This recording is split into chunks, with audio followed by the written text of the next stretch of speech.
Hello, you're watching NewsX with me, Ria Dwivedi.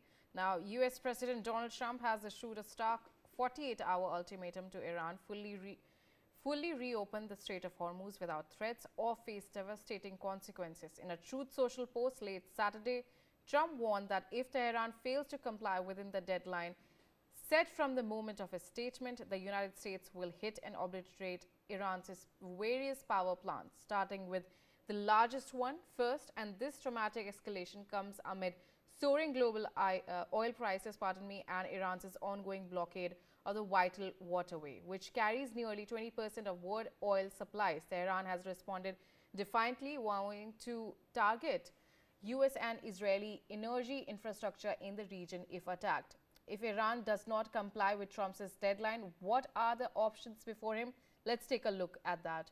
I'll be going over to the big wall over there to explain to you what exactly are these Trump's options before him, especially when we're talking about this 48-hour ultimatum and the fact that is there an end game in sight? So if he has those options, what exactly are those in terms of these, in terms of Iran war that we have seen? First of all, the first option that he has is launching precision airstrikes on Iranian expanding to electrical grid infrastructure. So that's the option number one that he has, which is obviously the aggressive approach towards it. And the second option is deploy US Navy carrier groups to escort oil tankers, clear mines, and forcibly reopen shipping lanes in the Strait of Hormuz. So another is the deployment of the US Navy carrier, especially in terms of Strait of Hormuz.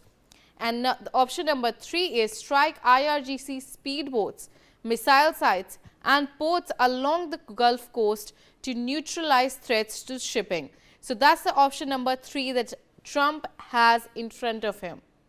What exactly is the option number four?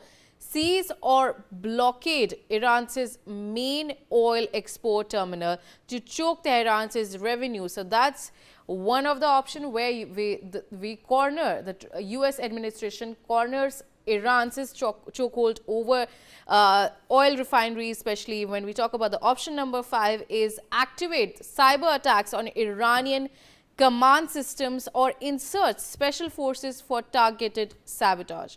So those are the options in front of Donald Trump that he has. When we talk about the option number six, hit oil refineries, gas fields, or military bases if initial strikes fail to force compliance.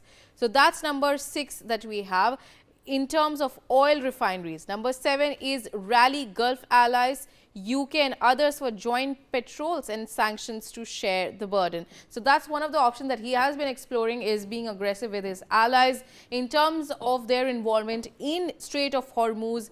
And especially when we talk about the lately, Britain has also stepped into this, and Japan as well, in terms of deployment, in terms of initiation that has taken place after Donald Trump has put pressure on his allies.